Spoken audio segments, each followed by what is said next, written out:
Hello students, आज हम start करने वाले हैं आपका क्लास 12 का एक बहुत ही important chapter peasant zamindars and the state, chapter number 8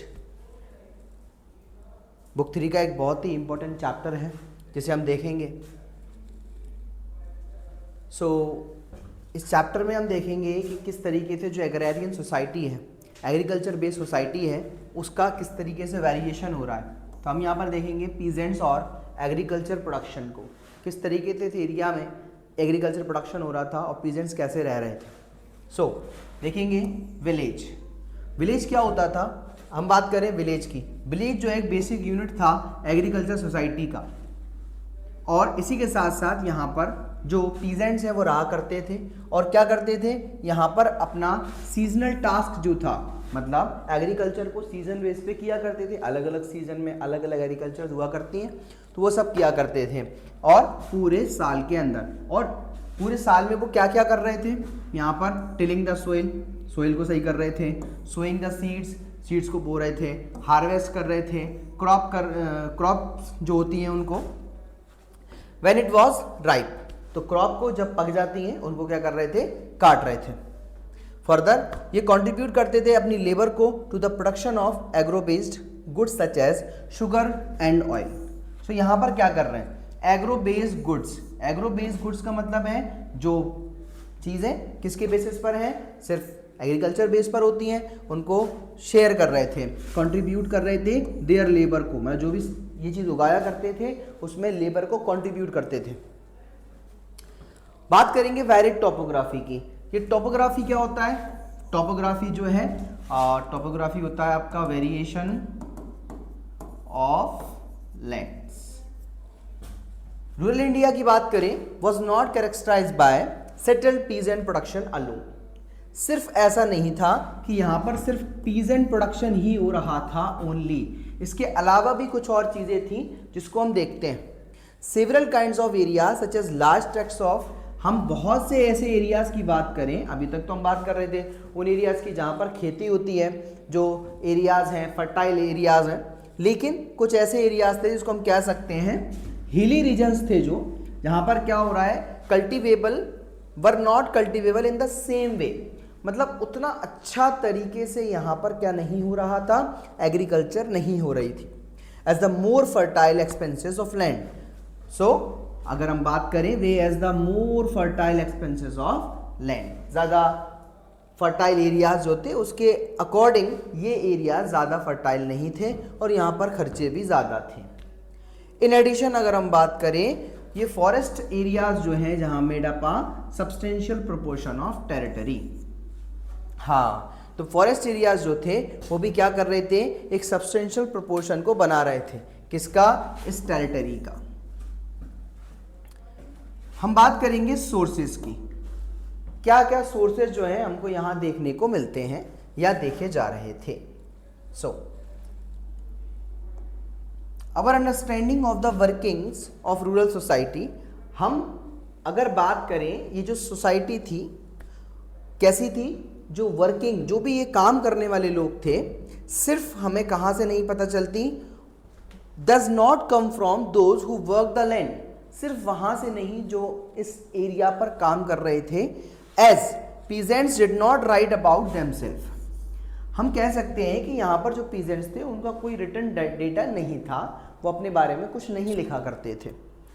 our major source for the agrarian history, अगर हम बात करें, अगर हमें पता चलता है एग्रेरियन हिस्ट्री के बारे में, सो हमें पता चलता है 16th और शुरुआती 17th सेंचुरीज से जो हमको क्रॉनिकल्स मिलते हैं। क्रॉनिकल्स मीन्स दैट अकाउंट्स जो हमें मिलते हैं, और जो डॉक्यूमेंट्स हैं मुगल कोर्ट से। मुगल कोर्ट में भी अगर हम बात करें तो क्या है, अकबर का, हाँ, यहां पर जो अकबर का राइन है वहां से हमें सबसे ज्यादा इस एग्रेरियन सोसाइटी के बारे में पता चलता है, और वो भी कहां से पता चलता है, हमें पता चलता है आईनाए अकबरी से।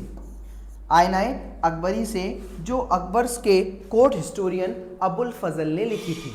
और यहाँ पर अबुल फजल ने क्या किया है, यहाँ पर जो एरियाज़ हैं, जो लैंड एरियाज़ हैं, फर्टाइल एरियाज़ हैं, एग्रीकल्चर बेस्ड एरियाज़ हैं, उन सब के बारे में पूरा ट्रांजिशन जो है यहाँ पर अबुल फजल ने डाला है अपनी बुक आईनाए अकबरी में।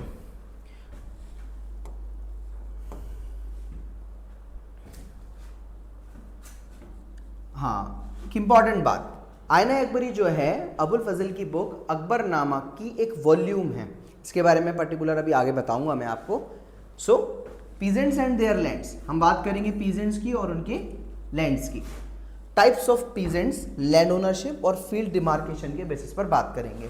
तो यहाँ पर है पहला टाइप्स ऑफ पीजेंट्स। पीजेंट्स कितने टाइप्स के थे? तो अगर हम बात करें सोर्सेज की तो 17th सेंचुरी से हमको मिलते हैं 2 काइंड्स के पीजेंट्स हुआ करते थे। 2 टाइप के पीजेंट्स होते थे, एक थे खुदा कास्ता और एक थे पही कास्ता। खुदा कास्ता वो लोग थे जो अपनी ही जमीन पर काम किया करते थे, और मतलब एग्रीकल्चर अपनी जमीन पर कर रहे हैं। पही कास्ता वो लोग थे जो दूसरे लोगों की जमीन पर जाकर के काम किया करते थे, मतलब एक तरीके से लैंडलेस लेबर्स हैं। The former were residents of the village in which they held there lands. पहले वाले वो लोग हैं जो लोग अपनी खुद की ज़मीन पर काम किया करते थे और वहीं पर ही रहा करते थे। दूसरे वाले पही कास्ता वो लोग थे जो इन कहीं भी जाते थे, काम करते थे किसी भी एरियाज में जा कर के, और कॉन्ट्रैक्चुअल बेसिस पर काम किया करते थे। लैंड ओनरशिप की बात करें, cultivation was based on the principle of individual ownership. Cultivation जो था वो बेस्ड था इंडिविजुअल ओनरशिप पे। हमने एक चैप्टर पढ़ा था through the eyes of travellers, जिसमें एक बंदा था बर्नियर, जो कहता था कि मुगल एरा में मैंने देखा कि यहाँ पर क्राउन ओनरशिप है, जबकि अबुल फजल अल्लामी की बुक हमें बताती है कि यहाँ पर इंडिविजुअल ओनरशिप थी, मतलब हर किसी की अपनी खुद की मिल्कियत थी किसी ज़मीन पर। Peasants land were bought and sold, वो अपनी ज़मीनें बेचा करते थे और ख़रीदा भी करते थे, दोनों ही चीज़ें कर रहे हैं सेम वे में as the land of other property owners. जैसे दूसरी चीज़ है, दूसरे लोग बेच रहे थे, खरीद रहे थे, वैसे ही ज़मीनों को भी खरीदा बेचा जा रहा था। फील्ड डिमार्केशन की बात करें, किस तरीके से डिमार्केट किया जा रहा है फील्ड एरियाज़ को, कल्टिवेबल एरियाज़ को। So the cultivating peasants Assamese कहा जाता था, जिनके पास क्या था, जो अपनी फील्ड्स को प्लग अप करवाया करते थे, मार्क करते थे लिमिट्स ऑफ ईच फील्ड को, कौन सा एरिया कहाँ तक है। फॉर आइडेंटिफिकेशन एंड डिमार्केशन, उनको पता तो चले कि हमारी ज़मीन कहाँ से कहाँ तक है, इसके लिए वो आइडेंटिफिकेशन के लिए डिमार्केशन किया करते थे। Borders of raised earth, brick and thorn so that thousands of such fields may be counted in a village. और इस बेसिस पर हजारों ज़मीनें जो हैं वो काउंट की जाती थी। आगे बात करते हैं, आगे बात कर लेते हैं इरिगेशन और टेक्नोलॉजी की। किस तरीके से इरिगेशन किया जा रहा था, सिंचाई की जा रही थी, और क्या टेक्नोलॉजी थी वो भी देख लेते हैं। सबसे पहले इसमें आपका सबसे फर्स्ट चीज़ है वो क्या है, monsoon. Monsoon remain the backbone of Indian agriculture, ये शुरू से है और हमेशा तक रहेगा। Monsoon is the backbone of Indian agriculture, जैसे कि आज है। इरिगेशन, हम बात करें इरिगेशन की तो यहाँ पर आर्टिफिशियल सिस्टम चला करते थे इरिगेशन में, और डिवाइस किए जा रहे क्रॉप्स के लिए, जिसमें ज़रूरत होती थी एक्स्ट्रा वाटर की। सीधी सी बात है, इरिगेशन की ज़रूरत जब ही पड़ती है जब उस जगह पर पानी की ज़रूरत पड़ती है, मतलब मानसून वहाँ पर कम होता है तो इरिगेशन की ज़रूरत पड़ती है। मानसून प्रॉपर है तो आपको इरिगेशन की ज़रूरत नहीं पड़ेगी।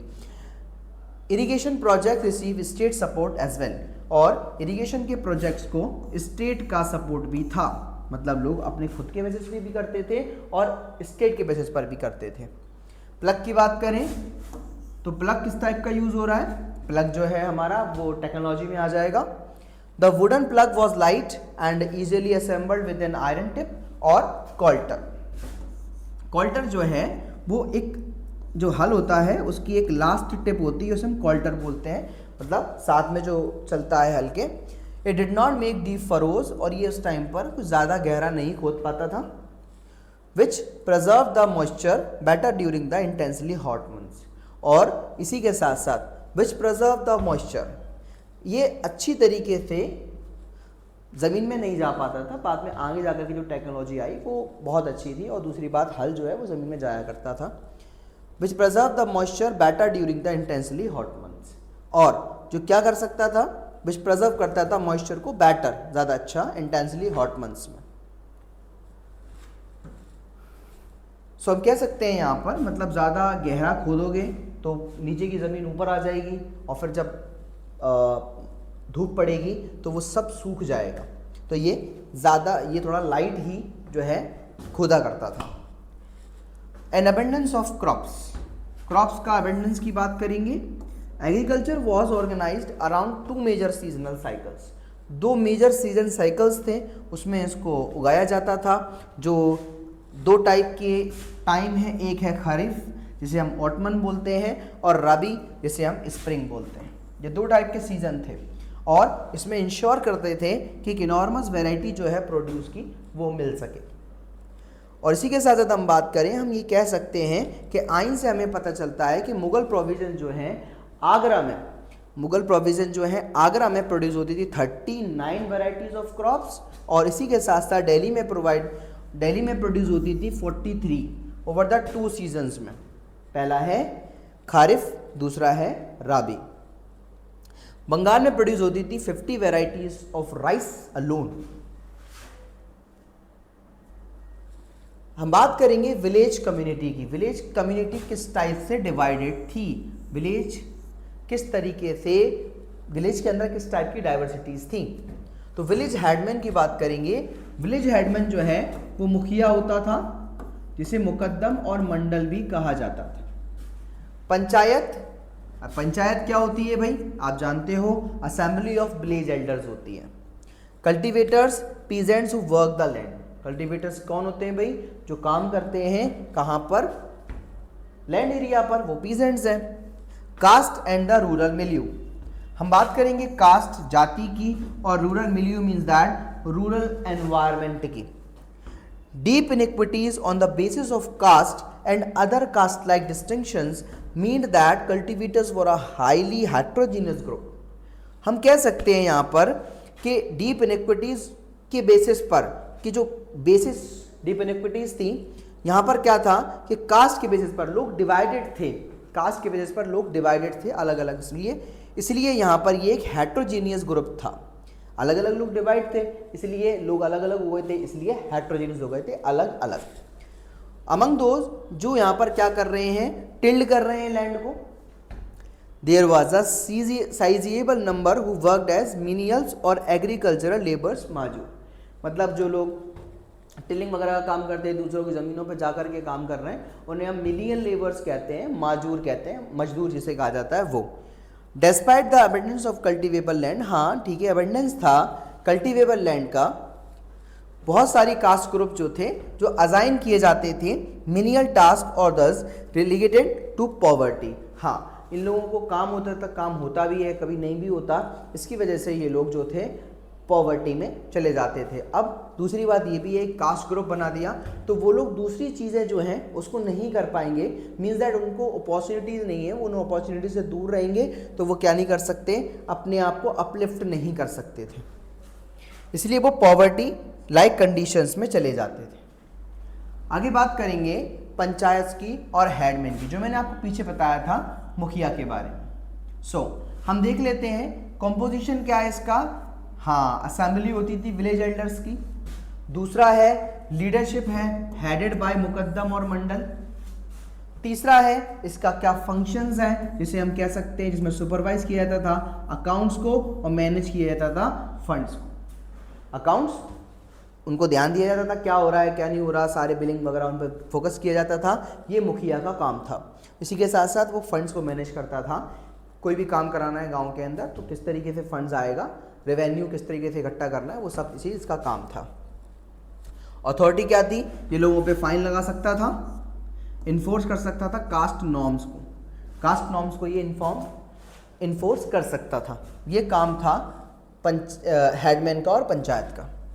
बात करें विलेज की जो पंचायत थी वो एक असेंबली हुआ करती थी एल्डर्स की, जिसमें थोड़े सिटीजन, सीनियर सिटीजन्स लाइक लोग होते थे, यूजुअली इंपॉर्टेंट पीपल होते थे ये लोग विलेजेस के, विथ हेरिडिटरी राइट्स। और उनके पास क्या होते थे, हेरिडिटरी राइट्स होते थे, मतलब एक लीनियर सिस्टम जो पहले से चला आ रहा था वो उनके पास सारे राइट्स थे ओवर देयर प्रॉपर्टी। पहले से उनके पिताजी कोई जागीरदार थे, कि उनके पिताजी जागीरदार थे, तो वो सारे जो उनके एक राइट्स हैं हेरिडरी वैल्यू पे वो चला करते थे। इन मिक्स कास्ट विलेजेस, अगर हम बात करें जिन एरियाज में, जिन विलेजेस में कास्ट जो है वो मिक्स रहा करती थी, panchayat was usually a heterogeneous body. तो पंचायत जो थी यहाँ पर एक हेट्रोजीनियस बॉडी हुआ करती थी, मीन्स दैट एक अलग कास्ट की अलग panchayat. The panchayat was headed by a headman known as muqaddam और मंडल। जैसे कि मैंने आपको बताया उसका एक हेड हुआ करता है जिसको मुकद्दम, मंडल या मुखिया कहा जाता था। The chief function of the headman was to supervise, हाँ जो चीफ फंक्शन था हेडमैन का वो क्या था, supervise the preparation of village accounts. वो विलेज के अकाउंट्स पर सुपरवाइज किया करता था, ध्यान दिया करता था पूरा। एडजस्टेड बाय द अकाउंटेंट और पटवारी ऑफ द पंचायत। तो किसको एडजस्ट करता था, एक अकाउंटेंट को, या फिर उसको कह सकते हैं पटवारी को, जो सारे गांव का लेखा जोखा करता था ज़मीनों वगैरह का, और उस पूरे अकाउंट पर ध्यान दिया करता था यहाँ पर हेडमैन। ये मुखिया का काम था, मुखिया का रोल था।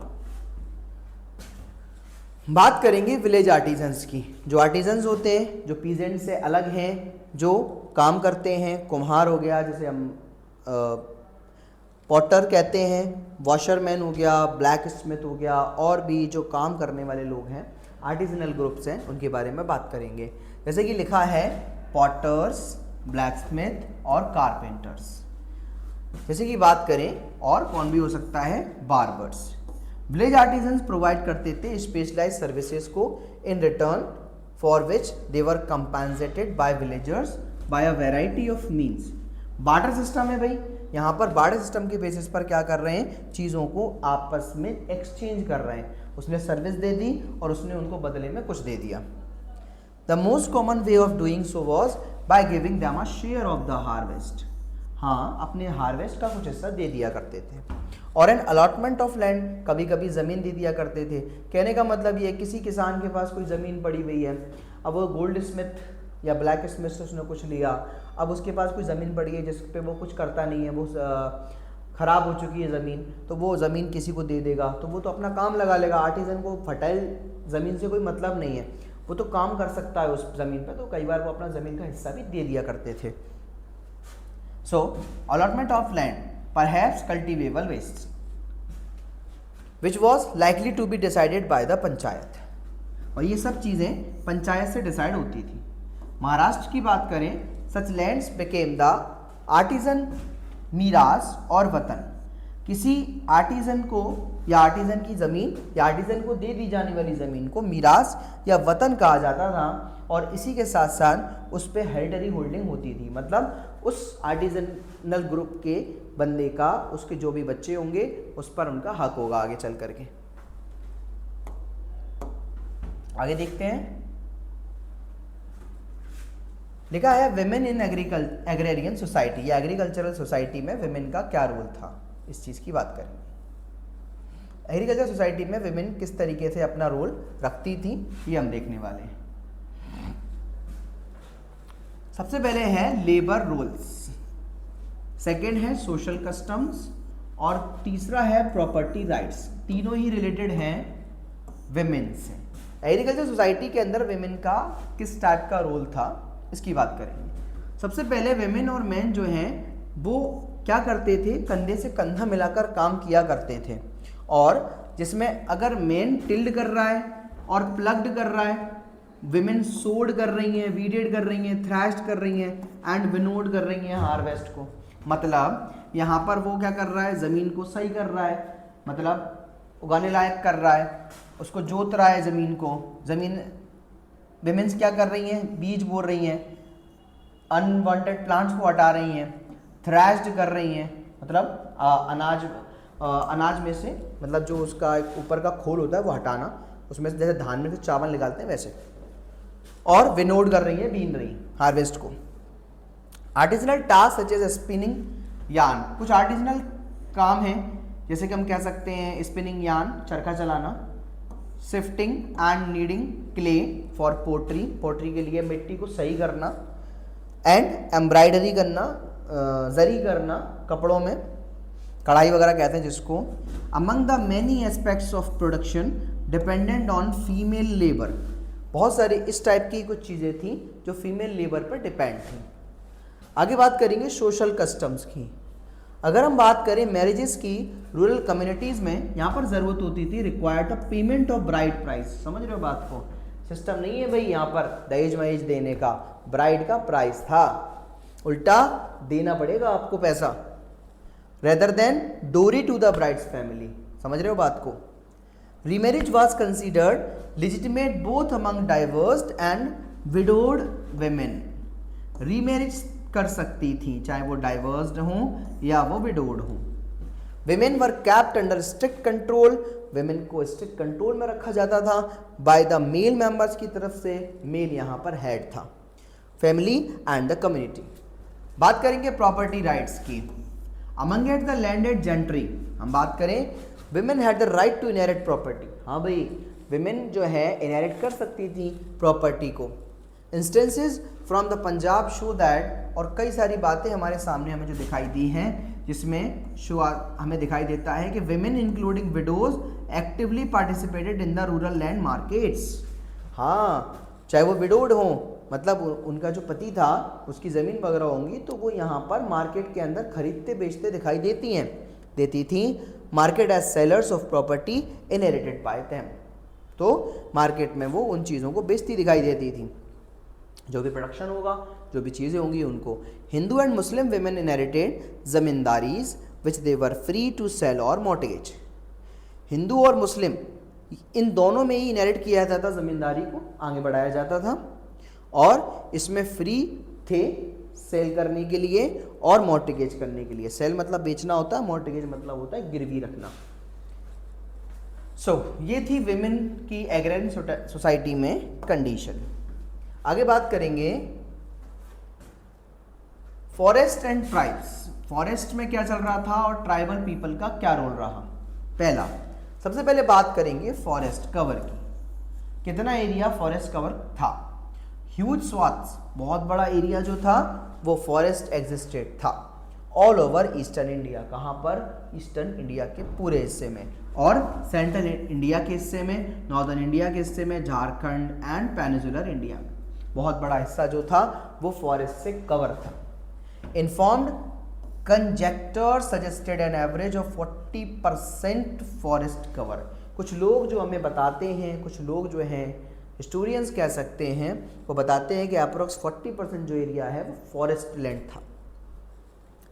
दूसरा है फॉरेस्ट ड्वेलर्स, फॉरेस्ट में रहने वाले लोग। फॉरेस्ट वाले लोग, फॉरेस्ट ड्वेलर्स वर टर्म जंगली, इन्हें कहा जाता है जंगल में रहने वाले लोग जंगली। Contemporary text, their livelihood came from gathering forest produce. हाँ, इनकी जो जिंदगी हमें कहाँ से दिखाई देती है कि वो क्या करते थे, फूड को गैदर करते थे फॉरेस्ट से, जिसमें वो हंटिंग भी किया करते थे और शिफ्टिंग एग्रीकल्चर किया करते थे। शिफ्टिंग एग्रीकल्चर क्या होती है? शिफ्टिंग एग्रीकल्चर में एक ज़मीन फॉरेस्ट का हिस्सा होता है, उसमें से पेड़ काटते हैं, पेड़ों को सूखने के लिए छोड़ देते हैं, फिर जला देते हैं और फिर उसके बाद ज़मीन को प्लग करते हैं। जो वो ऐश होती है वो एक पोटाश बेस काम करती है, उसी को ज़मीन में मिला देते हैं। फिर वहाँ पे थोड़ी बहुत एग्रीकल्चर थी, कमर्शियल एग्रीकल्चर नहीं है, ठीक है, तो थोड़ी बहुत एग्रीकल्चर करते हैं, उसके बाद फिर उस ज़मीन को छोड़ देते हैं, फिर दूसरी जगह पे वही करते हैं, फिर जब उसकी फर्टिलिटी वापस आ जाती है तो वहीं वापस आ जाते हैं। इसको सिर्फ ये एक किस बेसिस पर एग्रीकल्चर करते हैं? सिर्फ अपने लिए जो है सब्सिस्टेंस फार्मिंग जिसे हम कह सकते हैं, उसके बेसिस पर ही काम करते हैं। उतनी ही एग्रीकल्चर करते हैं जितनी ज़रूरत है। These activities were largely season specific, और ये सीधी सी बात है कि सीजनल स्पेसिफिक है। थर्ड है हमारा स्टेट का इंटरेक्शन। स्टेट का किस टाइप का इंटरेक्शन था? मीन्स दैट यहाँ पर जो भी किंगडम होगा, जो भी मोनार्की होगी, उसका क्या रोल था। स्टेट रिक्वायर्ड करती थी एलिफेंट्स को फॉर द आर्मी। यहाँ पर स्टेट्स को ज़रूरत होती थी आर्मी की, किस चीज़ में? हाँ, आर्मी की ज़रूरत में यहाँ पर एलिफेंट लगते थे उनको, तो वो क्या करते थे, वो किससे लेंगे? फॉरेस्ट पीपल से, मतलब फॉरेस्ट ड्वेलर से, ट्राइबल पीपल से। उनको क्या यहाँ पर क्या दिए जाते थे? एलिफेंट्स दिए जाते थे। रेगुलर हंटिंग एक्सपीडिशंस जो होते थे, इसमें इनेबल था emperor to travel across the extensive territories of his empire. और जब वो हंटिंग करने जाएगा उससे वो ज़्यादा से ज़्यादा एरिया को घूम सकता था, देखने जाता था वो अपने एरिया को। The spread of commercial agriculture impinged on the lives of those who lived in the forest. So spread जो था कमर्शियल एग्रीकल्चर का, और जब धीरे धीरे एग्रीकल्चर कमर्शियल बेसिस पर फैलती चली गई तो यहाँ पर क्या हुआ, वो लोग जो फॉरेस्ट एरियाज में रह रहे थे उन लोगों की लाइफ यहाँ पर थोड़ी सी टेंशन में आ गई। टेंशन में आ गई मतलब यहाँ पर वो प्रॉब्लम में आ गए। Tribal kingdoms, many tribal chiefs had become zamindars. हाँ, ये वाली चीज़ जो लिखी हुई है, impinge on the lives of who lived in the forest, इस चीज़ को हम नेक्स्ट चैप्टर में बात करेंगे यहाँ पर, जिसमें हम पढ़ेंगे पहाड़िया संथाल्स के बारे में। वहाँ हम बात करेंगे किस तरीके से जो फॉरेस्ट ड्वेलर्स थे उन लोगों की लाइफ सेटलर्स की वजह से या एग्रीकल्चरल सेटलर्स की वजह से प्रॉब्लम में आई। ट्राइबल किंगडम्स, कुछ ट्राइबल किंगडम्स भी हुआ करते थे, जैसे कि ट्राइबल चीफ जो थे वो भी ज़मींदार थे और बहुत सारे किंग्स भी बने थे। The transition from a tribal to a monarchical system had started much earlier, ये बहुत पहले शुरू हो चुका था कि एक ट्राइबल जो है वो मोनार्की में चेंज हो गया। लेकिन अगर हम बात करें, but seems to have become fully developed only by the 16th century, लेकिन ये सब कुछ जो ट्राइबल सिस्टम एक किंगडम वे में चेंज हो गया, ये सब 16th सेंचुरी में ज़्यादा देखने को मिलता है। तो ये हम पढ़ रहे थे फॉरेस्ट एंड ट्राइब्स के बारे में। नेक्स्ट पढ़ते हैं ज़मींदार्स के बारे में। ज़मींदार्स, फर्स्ट ऑफ ऑल ज़मींदार लैंडेड प्रॉपराइटर्स होते थे जिनके पास सोशल और इकोनॉमिक बेसिस पर प्रिविलेजेस हुआ करते थे।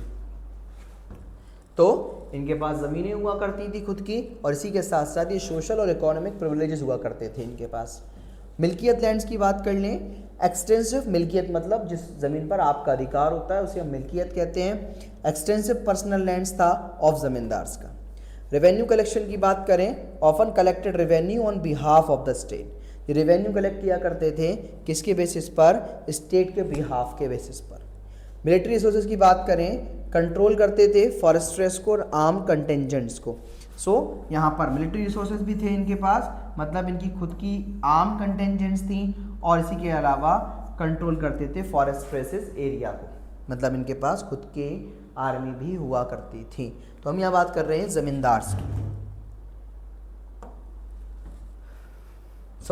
हम यहाँ पर बात करेंगे लैंड रेवेन्यू सिस्टम की।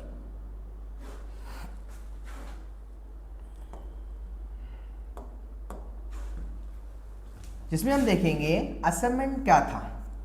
जमा वाज द अमाउंट असेस्ड, वो पैसा जो आपके पास आ गया उसे हम कहेंगे असेसमेंट। दूसरा है कलेक्शन, हासिल वाज द अमाउंट कलेक्टेड, एक होता है जमा कि इतना टोटल रुपया आपको लेना है लोगों से, दूसरा है हासिल, इतना रुपया हासिल हुआ, इतना रुपया आया, जिसे हम कहते हैं कलेक्शन। तीसरा है मेजरमेंट, चाहे वो कल्टीवेटेड एरिया हो या फिर कल्टीवेबल एरिया हो, दोनों को ही नापतोल करना था हर प्रोविंस के अंदर। चौथा है रिकॉर्ड कीपिंग, यहाँ पर एनुअल रिकॉर्ड्स, कितना एरिया है, कैसा है, कितने कल्टीवेटर्स हैं हर विलेज के अंदर, ये सारा डेटा कलेक्ट करना होता था और एनुअली इसको रिप्रेजेंट करना होता था। Revenue from the land was the economic मेनस्टे था। हाँ भाई, रेवेन्यू जो है लैंड का, कितना कहाँ से क्या आ रहा है, एरिया से कितना पैसा आ रहा है, ये इकोनॉमिक मेनस्टे था ऑफ द मुगल एम्पायर में। और मुगल स्टेट क्रिएट कर रही थी कि एडमिनिस्ट्रेटिव एपरेटस को to ensure control over agricultural production, जिसमें वो इंश्योर करती थी कि कंट्रोल करती थी एग्रीकल्चरल प्रोडक्शन पे, कि कितना एरिया में कितना प्रोडक्शन हो रहा है और हमको कितना रेवेन्यू मिल रहा है, मिलेगा, वो सब चीज़ें इनको यहाँ पर डेटा को कलेक्ट करना होती थी। इसलिए यहाँ पर लोगों को लगा रखा था, इसलिए लोग जो थे वो देख रहे थे कितने एरिया में कितना एरिया है, मेजरमेंट करते थे, टोटल किया जाता था ये सब। This apparatus include the office, दफ्तर, इसमें इंक्लूड था क्या चीज़ कि यहाँ पर दफ्तर हुआ करता था, of the diwan who was responsible for supervising the physical system of the empire, और एक दीवान को, यहाँ पर एक ऑफिस था दीवान का, वो यहाँ पर देखा करता था उन ऑफिशियल्स को जो यहाँ पर क्या करते थे, जो लैंड रेवेन्यू सिस्टम को देख रहे हैं, जो डेटा कलेक्टिंग कितना एरिया है, एरिया को देख रहे हैं, उसको मेज़र कर रहे हैं, उन सब का काम देखा करता था यहाँ पर दीवान, एक उसका दफ्तर ऑफिस बनाया गया था यहाँ पर स्टेट की तरफ से। यहाँ पर हम बात करेंगे फ्लो ऑफ सिल्वर का। चांदी किस तरीके से इस टाइम पर क्या हो रही थी भाई, फ्लो हो रही थी। तो हम बात करेंगे किस किस चीज में हो रही थी। पहला है ट्रेड एक्सपेंशन। तो अगर हम बात करें greater geographical diversity and commodity composition, हाँ भाई चांदी जो है एक बहुत बड़े एरिया से दूसरे एरिया तक यहाँ पर क्या हो रही थी, फ्लो हो रही थी। दूसरा है silver influx, huge amounts of silver billion flowed into India. बहुत बड़े कलेक्शन में, बहुत बड़े एक यहाँ पर नंबर में यहाँ पर सिल्वर जो है वो इंडिया में फ्लो होती थी। तीसरा है currency stability, remarkable stability in the availability of metal currency. और यहाँ पर मेटल करेंसी के लिए हमें ज़रूरत थी, मेटल करेंसी मतलब चांदी के सिक्के हम चलाएंगे तो हमारे पास चांदी होना का भी बहुत ज़रूरत थी। फोर्थ है economic impact, expansion of minting. Expansion दिन पे दिन क्या हो रहा था, मिंटिंग जो थी वो दिन पे दिन बढ़ रही थी। मतलब हम यहाँ पर कह सकते हैं कि सिल्वर को पहले पिघलाना, उसके बाद यहाँ पर उसको क्या करना, उसके सिक्के वगैरह बनाना, ये भी दिन पे दिन बढ़ रहा था। एंड सर्कुलेशन ऑफ मनी, और मनी का जो सर्कुलेशन है वो भी बढ़ रहा था दिन पे दिन। सर्कुलेशन जो मनी है मतलब यहाँ पर चीज़ों को ज़्यादा से ज़्यादा अब क्या किया जा रहा था, पहले जो बार्टर सिस्टम है और इसी के साथ साथ यहाँ पर धीरे धीरे अब चीज़ों को जो एक्सचेंज किया जा रहा है वो मनी के बेसिस पर किया जा रहा है। मतलब मनी जहाँ पर जो यूनिट है वो किस चीज़ की एक यूनिट बन चुकी है, ट्रेड की। An expanding trade brought in huge amounts of silver bullion into Asia. तो यहाँ पर हम बात कर सकते हैं कि जो एक्सपेंडिंग ट्रेड है वो किस चीज़ को लेकर के आया, huge amounts of silver billion, एक बहुत बड़ा अमाउंट जो है सिल्वर का, बिलियन इनटू एशिया टू पे फॉर गुड्स प्रोक्यूर्ड फ्रॉम इंडिया। जो किसके लिए पे किया जाता था, गुड्स के लिए, प्रोक्यूर्ड फ्रॉम इंडिया, जो कहाँ से प्रोक्यूर किया जा रहा था, इंडिया से। मतलब एक बहुत बड़ा अमाउंट जो है चांदी का, चांदी की मेटल का, वो यहाँ पर फ्लो हो रहा था। And a large part of that billion gravitated towards India. हाँ ये बहुत बड़ा एरिया ग्रेविटेट था, इंडिया से रिलेटेड था। क्या, बहुत बड़ा पार्ट सिल्वर का। ये फैसिलिटेट कर रहा था एक unprecedented expansion of minting of coins को, कि यहाँ पर ज़रूरत थी, अगर ट्रेड में ज़रूरत पड़ रही थी, सिल्वर का फ्लो बहुत बढ़ रहा था, तो यहाँ पर आपको ज़रूरत थी उसको पिघलाने की, और इसी के साथ साथ यहाँ पर सिक्कों को ज़्यादा से ज़्यादा प्रोडक्शन करने की। And the circulation of money in the economy as well as the ability of the Mughal state to extract taxes and revenue in cash। और ज़्यादा से ज़्यादा अगर इसका फ्लो बढ़ेगा तो यहाँ पर स्टेट को क्या मिलेगा, वो यहाँ पर जो सिल्वर है जो मेल्ट हो रहा है, मिंटिंग की जा रही है यहाँ पर चांदी की, तो ज़्यादा से ज़्यादा रेवेन्यू भी किस में मिलेगा, कैश में मिलेगा। नहीं तो अगर पहले यहाँ पर अगर कैश नहीं था, अगर कैश नहीं लेते थे तो आप पहले, तो आपको वो जो टैक्स था वो काइन में मिलता था, काइंड में मिलता था। तो इस चीज़ पर फोकस किया गया कि ज़्यादा से ज़्यादा कैश फ्लो हो, और कैश फ्लो के बेसिस पर आपको क्या मिलेगा, रेवेन्यू भी फिर कैश में मिलेगा, और कैश आपको ज़्यादा मदद करता है किसी भी चीज़ को खरीदने में। यहाँ पर हम बात करेंगे द आईना अकबरी ऑफ अबुल फजल अल्लामी की। जैसे कि मैंने आपको बताया था कि यहाँ पर जो आईना अकबरी है वो अकबरनामा का एक पार्ट है।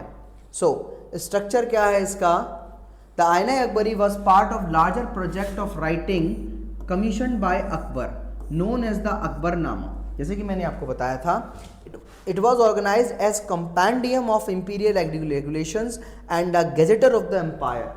सो यहाँ पर इसके अंदर ऑर्गेनाइज किया गया था compendium of imperial regulations. Compendium मतलब है यहाँ पर कि पूरा जो लेखा जोखा है एग्रीकल्चर एडमिनिस्ट्रेशन में जो भी चल रहा है उस सब को डाला गया था आईना अकबरी में। And a gazetteer of the empire, और टोटल क्या किसी साल में क्या हुआ, किस साल में क्या हुआ, हर टाइम में क्या हुआ, वो सब कुछ डाला गया आईना अकबरी में। कंटेंट की बात करें, आइन जो हमें क्या गिव्स करती है, हमें देती है detailed accounts of the organisation of the court. यहाँ पर डिटेल्ड अकाउंट जो है वो हमको बताती है कोर्ट के अंदर जो ऑर्गेनाइज हो रहा था, एडमिनिस्ट्रेशन के बारे में और आर्मी के बारे में, the sources of revenue and the physical layout of the provisions. हाँ, हम यहाँ पर बात करें कि organisation of the court, administration administration के बारे में, आर्मी के बारे में, सोर्सेस ऑफ रेवेन्यू के बारे में, आपके पास जो रेवेन्यू आ रहा है वो कहाँ से आ रहा है, वो सब कुछ यहाँ डाला गया। और फिजिकल लेआउट जो है प्रोविंसेस ऑफ अकबर्स के एम्पायर के बारे में, and the literary, cultural and religious tradition जो है of the people, and religious traditions of the people, ये सब कुछ किस टाइप के लोग रह रहे हैं, डाइवर्सिटीज़ कैसी हैं, वो भी आईना अकबरी में डाला गया था। सिग्निफिकेंस क्या है, आइन हमें रिमेन करती है एक एक्स्ट्रा ऑर्डिनरी डॉक्यूमेंट है, इस टाइम का एक एक्स्ट्रा ऑर्डिनरी डॉक्यूमेंट्स था, जो हमें क्या बता रही है, जो हमें बताती है एक अलग अलग टाइप की झलक, अलग अलग एरियाज़ की, अलग अलग सिस्टम की, अलग अलग डाइवर्सिटीज़ की जो यहाँ पर झलक है वो यहाँ आइन हमको दिखाती है into the structure and organisation of the Mughal empire and giving us, और हमें क्या देती है, क्वांटिटेटिव इंफॉर्मेशन देती है, किसके बारे में, प्रोडक्ट्स और उसके पीपल के बारे में, प्रोडक्ट्स और उसके पीपल के बारे में, ये सब कुछ जो है वो यहाँ पर डिटेल्ड डिस्क्रिप्शन जो है वो हमें मिलता है आईना अकबरी से।